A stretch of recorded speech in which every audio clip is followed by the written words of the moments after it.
One payment, two fees. $35, then $35 again for the exact same charge, the one that already bounced once.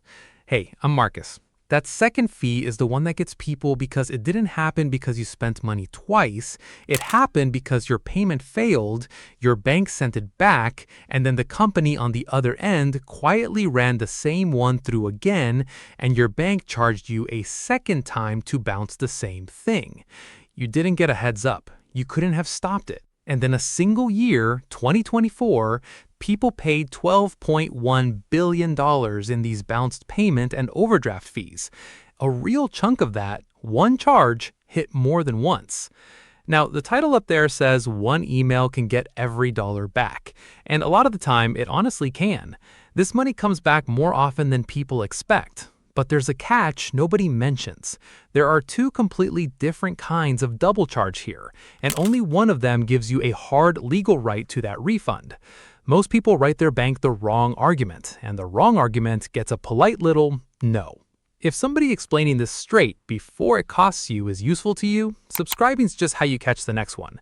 And it's always polite. That's the part that gets under my skin a little. Nobody's ever rude to you. You call upset and you explain that you got charged twice for one payment, and the person on the line is genuinely kind about it. And they tell you those fees were spelled out in your account agreement and there's just nothing they can do. Then the call ends, and the two charges are still sitting there on the statement. One line right above the other, same amount, same little date, stacked up like they're daring you to argue. So sit down for a second. Let me actually walk you through what happened on your account, because once you see how this machine works, it stops feeling like something you did wrong. You set up an automatic payment, rent, a phone bill, a car note, some subscription you forgot you were still paying for. On the day it's due, your balance comes up a little short, maybe by $4, maybe by $90.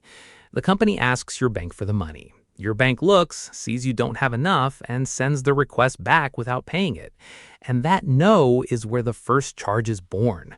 Banks call it a non-sufficient funds fee, NSF for short, which is really just a dressed-up way of saying, we charged you for not having enough. At most big banks, that's $35. Okay, it stings, but you get it. You were short. That's one fee, and you can live with one fee. Now watch what happens next, because you don't get a phone call, you don't get a text, you don't get one single second to move money over and fix it. And that silence is the whole trick, so let me just say it flat out. A few days later, that same company's system tries the payment again, all on its own, same charge. And under the rules that run these automatic bank payments, a company's allowed to send a bounced one back up to 2 more times. 2. So the same payment, the exact same one, not a new purchase, nothing you did, can land on your account 3 separate times. And each time it bounces, that's another $35. No human at the bank sits there deciding to hit you again. It's software talking to software, and you're the one standing under it. Picture that on a small bill. One $41.20 phone payment, short 3 times across a week, and you're staring at $105 in fees on a $41 bill. The bill still isn't paid. You've now paid more than double the bill itself in penalties for the privilege of it failing over and over while you had no idea it was even happening. And here's where people go wrong when they get angry. And I want to be fair because I get why they're angry. They go looking online, they find some video that tells them this is illegal, it's fraud, just call your bank and threaten to sue. So they do exactly that. They call, they use the word illegal, maybe fraud, and the bank does the calm, practice thing banks do the second they hear that word, which is nothing. Because for this kind of double charge, the stacked up bounce fee, it usually isn't flatly illegal. Uncomfortable? Sure. Unfair? A whole lot of people would say so, loudly. But somewhere in your account agreement, that phone book of a document nobody's ever read past page 2, there's almost certainly a line saying they can charge a fee each time a payment is presented for money. So walking in swinging the word illegal is honestly the fastest way I know to earn that polite little no. The word that actually matters here isn't illegal. It's a completely different question, and it's the one almost nobody thinks to ask. Which of 2 boxes are you in? Because there are 2 very different things people mean when they say, my bank charged me twice, and they are not the same animal. And the difference is the whole ballgame. It decides whether one email gets your money back or gets you a closed door. Box 1 is the thing I just described. The payment failed, the company ran it again, your bank charged you each time it bounced. Same real payment, more than one fee. Nobody stole anything. The money you were charged was a penalty for coming short, over and over, on a charge that kept getting resubmitted without your say. That's the stacked bounce fee. Box 2 looks almost identical on the statement. Same two lines, same amount, same day. But underneath, it's a totally different creature. Box 2 is when the same purchase actually hits your account twice by mistake. You bought groceries once, $62, and $62 came out of your account twice. A glitch, a double post, or worse, a charge you never made at all, one you don't even recognize. That's not a fee for bouncing. That's the bank letting money leave that was never supposed to leave. And for that kind, you are not asking anybody nicely. There's an actual federal law standing behind you on that one, with hard deadlines the bank has to hit, whether they're in the mood or not. I'll get to it. Same looking statement, two completely different fights. And most people genuinely can't tell which one they're standing in, so they march the wrong argument into the wrong fight and lose a battle they honestly could have won. It's not just the giant banks doing this, by the way. Credit unions do it too. Some of the highest fee per account numbers in the whole country belong to credit unions, not the big names everybody loves to complain about. So if you're sitting there thinking, not my little local place, I wouldn't be so sure. But sit with the size of this for a second, because you were not singled out. In 2024, Americans paid $12.1 billion in overdraft and bounce payment fees. Billion with a B. And when one federal agency finally sat down and dug through a single large bank's records, they found this exact stacking had been running quietly for years, pulling money out of ordinary accounts the entire time. I'll tell you which bank, and I'll tell you the number, and I'll be straight with you. It's worse than you'd guess. And even that raw fee isn't where the real damage lives, because that second $35 charge doesn't just sit there politely on your statement waiting for you to notice it and get mad. It comes out of your balance, which means the account that was already short is now $35 shorter than it was a minute ago. And the very next thing that tries to come out of it, your gas, your grocery run, the little auto payment right behind this one, now that one's short too, and it bounces. And that bounce is its own $35 fee. See what just happened? The fee for being short is the thing that makes you short for the next one. One failed payment can knock over the next and the next, like somebody flicked the first domino and walked out of the room. People don't get charged twice. They get charged 5 times, 6 times in a weekend, and by Monday, the account's $40 in the hole before they've bought a single thing. I read the size of this and had to stop and read it again because it genuinely didn't sound like something a bank was allowed to just do. When that federal watchdog, the Consumer Protection Food Bureau, the government's designated referee for exactly this kind of thing, actually opened up the books at Bank of America, here's what they found. From back in 2018 up through early 2022, that one bank pulled in hundreds of millions of dollars, charging people repeat $35 fees on the same resubmitted payments. Hundreds of millions. One bank. And that's just the piece somebody bothered to add up. And they weren't alone. Line up Wells Fargo, Navy Federal Credit Union, Regions Bank. Those three got ordered to pay somewhere around $491 million over overdraft mess. So when your bank tells you all gentle that this is just standard policy, they're not lying to you exactly. It really is standard. That's the problem. It was standard enough to quietly become a multi-$100 million machine, running off $35 at a time, mostly off the backs of people who were already short. Because that's the quiet, ugly center of this whole thing. These fees don't land evenly. Somewhere around 9% of accounts pay roughly 80% of all of it. The people getting hit again and again are overwhelmingly the people who were already closest to zero. The fee for being broke charged mostly to the broke. I don't love saying it that plainly, but that's what the numbers are. So now the real question, if it's that widespread and it pulled in that kind of money, can you actually get yours back? And this is where those two boxes from a minute ago stop being a technicality and start being the difference between a yes and a no. Two people, same bank, same stack of fees, same $70 gone off one bounce payment. Same start, right? Down to the dollar. The first one writes their bank a short, calm, factual note. No threats, no illegal, no fraud. Just, on this date, I was charged two $35 fees on the same payment, something I had no way to stop, and I'd like the second one reversed. That's it. And a lot of the time, that money comes back. Not because the person quoted a law, because the bank does a cold little cost calculation the second that note lands. Is fighting over $35 worth a complaint on our record, worth the hassle, worth the customer walking? Usually the answer is no, so they reverse it, especially if it's your first time asking, especially now that most of the big banks have quietly backed off this practice anyway and would rather not have the fight. The second person does what feels natural. They stay quiet. They're embarrassed. They were short, so some part of them feels like they earned the punishment. Like asking would be making a scene over their own mistake. So they eat it. And nobody at the bank calls to offer it back, because that's not a thing that happens. The fee just stays. Same $70. One person asked, plainly, and got it back. The other never asked and didn't. The law didn't separate those two people. A single email did. Now, the honest part, the part I'd want somebody to tell me, that works, and it works more than you'd think.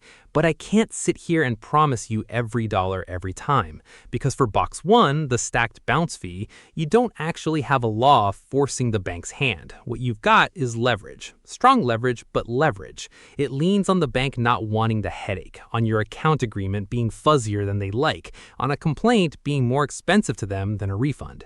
That's real power. It's just not a guarantee, and anybody telling you it's a slam dunk is selling you something. Box 2 is where it changes, because that federal law I keep mentioning, it covers electronic payments coming out of your account, and it gives you a genuine hard right, not a favor you're hoping for. If the same purchase double posted or a charge you never made showed up, you send the bank what the law calls a notice of error. Doesn't have to be fancy. Your name, your account, the charge, and why it's wrong. And once they've got it, the clock starts, and it's their clock now, not yours. They generally get 10 business days to investigate. If they need longer, fine. But then they usually have to put the money back in your account temporarily while they keep looking, so you're not the one going without. And if they find you were right, they fix it fast. And this is the part that matters. They have to refund the fees the mistake caused. Not just the $62 that double posted, the overdraft fee it set off too. There's a catch on that one, and it's a hard edge, so let me say it clearly. You've got about 60 days. 60 days from the statement that first shows the problem. Miss that window, and that strong bank can't say no, right, gets a lot weaker. This is one of those places where sitting on it, waiting till you're less busy, waiting till it feels less awkward, that's the thing that actually costs you. And I'll be square with you about one more limit, because you deserve the real picture and not the pumped up version. That referee I mentioned, the one that clawed back the hundreds of millions, it is nowhere near as fierce right now as it was a couple years ago. Things changed. The muscle that used to be flexing on your behalf has largely gone quiet, which sounds like bad news, and in a way it is. But flip it over. It means the days of assuming some agency is quietly fighting this for you are done. The move now leans back on you, on what you know and whether you use it. So knowing which box you're in isn't lawyer trivia. It decides which words you put in that email, whether you're leaning on leverage or standing on a law. And once you know which one you're holding, there's a plain order to how people actually get this done. And it starts smaller and quieter than you think. Not a lawyer, not a lawsuit, a message. Most people who get this money back start in the most ordinary place there is. They write the bank directly, not a phone call or fine, a call if you must, but get it in writing after, in the app secure message or an email, because a phone call evaporates and a written record doesn't. And keep it boring. That's the counterintuitive part. And it's the thing I'd tell my own mother if she called me about this. Boring wins. You are not trying to sound like a lawyer. You're stating a fact and asking for a fix. The date, the charges, the plain sentence that these were multiple fees on one payment you couldn't stop, or if it's the other box, that the same charge hit twice and you want it corrected as an error. Then you stop typing. People bury the ask under 3 paragraphs of how furious they are, and the anger, understandable as it is, actually makes it easier to say no. Short and calm is harder to brush off than long and hot. The obstacle here is you. I mean that gently. The wall most people hit isn't the bank, it's that they never send the thing. It sits in drafts, they tell themselves they'll do it after the weekend, or they decide $35 isn't worth the trouble, or that quiet voice says you were short so you deserved it. And I get it. But a bank is never going to email you to offer money back. That envelope only moves if you move it. If the direct ask gets you that polite no, and sometimes it will, the next place people go is that federal referee I mentioned, the Consumer Financial Protection Bureau. Even quieter than it was, it still runs a complaint line. And here's the mechanism that makes it work even now. You file your complaint online, it's free, takes maybe 10 minutes, and they forward it straight to your bank. And the bank generally has to respond in about 15 days. That's the lever. Not that the agency comes in swinging for you, it may not, but that your bank now has your complaint sitting in an official file with their name on it and a clock ticking over a $35 fee they could just refund and be done. You'd be surprised how often the money quietly appears right about then. Right alongside that, there's a door people forget exists: your state attorney general, your state's banking regulator. Some states lean on this stuff harder than the federal side does. New York's financial regulator, for one, has flatly said it expects banks not to charge more than one fee per payment, no matter how many times it comes back through.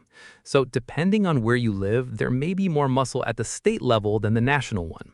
That varies a lot state to state, and I'm not going to pretend I know your state's exact setup, but it's worth a look before you decide nobody's on your side. And if it's real money, not one stray fee, but a pattern, hundreds of dollars, a bank that keeps doing it and won't budge, that's the point where you stop reading the internet, stop watching guys like me, and talk to an actual consumer attorney licensed in your state. A lot of them look at this kind of thing for free up front because if the bank genuinely broke the rules, the bank can end up paying the lawyer, not you. I'm careful here on purpose because a video is a video. I don't know your account, your agreement, your state, the fine print you signed. 15 minutes of somebody explaining the shape of the thing is not the same as a person who can look at your actual paperwork and tell you what's true for you. Know the difference, especially once the dollars get serious. One thing I'd push back on, though, the advice you'll hear to just close the account and storm off to another bank. I get the instinct, it feels like justice, but walking away doesn't get your money back, and honestly, the fee practices are pretty similar across a lot of places anyway, so you might just be repacking your problems into a new envelope. Getting the refund and then deciding where your money lives, that's the colder, smarter order. Do it in that sequence. If having this kind of thing laid out plain before it costs you instead of after is worth something to you, subscribing's just how you catch the next one. That's all. No big pitch. But go back and actually look. Pull up the account. Find the two lines sitting one on top of the other. Same amount, same little date. You've probably scrolled past them a dozen times and let your eyes slide right off because looking at it felt like looking at your own mistake. It mostly wasn't. It was a payment that failed and got run again while you were asleep or at work or just living, and a machine charged you each time it failed. That money isn't gone because it can't come back. Most of the time it can. It's gone because the note stays in drafts and the 60 days quietly runs out, and the two little lines just sit there, waiting on an email nobody ever sends. You can send it.